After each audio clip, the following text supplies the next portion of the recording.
ललाट पर त्रिपुंड, गले में रुद्राक्ष माल, महादेव को जल अर्पण और धधकते ज्वाल से भगवान की आरती उतारते ये हैं महादेव के वो भक्त जिनके परिचय की जरूरत नहीं। दिल्ली के मुख्यमंत्री अरविंद केजरीवाल का अचानक एक नया स्वरूप दिखा। वे भक्ति के रंग में रंगे नजर आए। अरविंद केजरीवाल भगवान सोमनाथ के मंदिर पहुंचे थे, जहां उन्होंने पूरे विधि विधान के साथ पूजा अर्चना की। इस दौरान मूक स्वरों में उन्होंने भगवान से कुछ कामना भी की, जिसे उन्होंने वहां मौजूद मीडिया कर्मियों से साझा किया। उन्होंने देश की समृद्धि, गुजरात के बेहतर विकास के साथ साथ लोगों की खुशहाली की कामना की। लेकिन राजनीति में वेरी बिजी मैन के तौर पर पहचान रखने वाले अरविंद केजरीवाल का यूं अचानक गुजरात पहुंच जाना सियासी गलियारों में चर्चाओं को गर्म कर गया है। अरविंद केजरीवाल को लेकर एक बात जो खूब मशहूर है वो ये है कि वे कोई काम यूं ही नहीं करते, उसके पीछे कोई ना कोई मकसद जरूर छिपा होता है। दरअसल गुजरात में विधानसभा चुनाव की उल्टी गिनती शुरू हो चुकी है।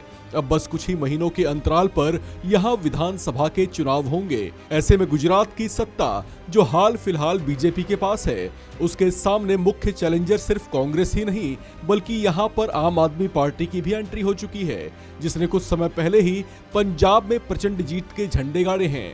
अब उसने रुख किया है गुजरात की ओर। पिछले कुछ महीनों से आम आदमी पार्टी के संयोजक अरविंद केजरीवाल गुजरात में अपनी चुनावी तैयारियों को धार देने में लगे हुए हैं। वे बारी बारी से अलग अलग तबकों के बीच पहुंच रहे हैं। पिछले करीब 1.5 महीने पहले भी उन्होंने भरूच का दौरा किया था। उस दौरान उन्होंने आदिवासी समुदाय की एक जनसभा को संबोधित किया था। अब ऐसे में उनका ये गुजरात दौरा अपने आप में वेरी स्पेशल माना जा रहा है। पिछले दिनों सूरत और अहमदाबाद दौरे के बाद उनका खास फोकस अब सौराष्ट्र के क्षेत्र पर है। इसके पीछे कारण भी विशेष हैं। दरअसल गुजरात विधानसभा की 182 सीटों में से अकेले 50 सीटें सौराष्ट्र क्षेत्र में हैं।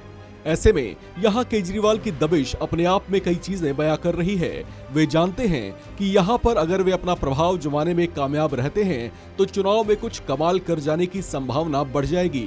लिहाजा वे गुजरात की जनता से अपना पॉलिटिकल विजन भी शेयर कर रहे हैं। पिछले दिनों गुजरात के दौरे पर वे बोल चुके हैं कि गुजरात में अगर आपकी सरकार बनी तो 300 यूनिट तक बिजली मुफ्त दी जाएगी। आपको बता दें, कुछ इसी तरह के वादों के साथ आम आदमी पार्टी पंजाब में कमाल कर चुकी है। गुजरात में आम आदमी पार्टी 1 साल से ज्यादा समय से सक्रिय है और बहुत पहले से विधानसभा चुनाव के लिए होमवर्क कर रही है। पार्टी के संयोजक केजरीवाल ने भी यहां अपनी चहलकदमी बढ़ा दी है।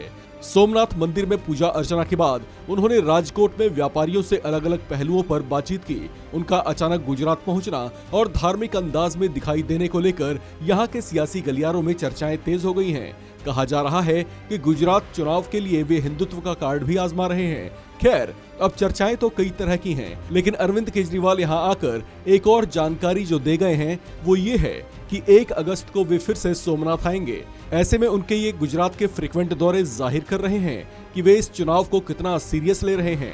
हालांकि गुजरात की जनता का मूड वे अपने पक्ष में किस हद तक कर पाते हैं, उसकी तस्दीक यहाँ पर कुछ महीने के अंतराल पर होने वाले विधानसभा चुनाव में साफ हो जाएगी। इस खबर में फिलहाल इतना ही। बाकी अपडेट्स के लिए बने रहिए वन इंडिया हिंदी के साथ।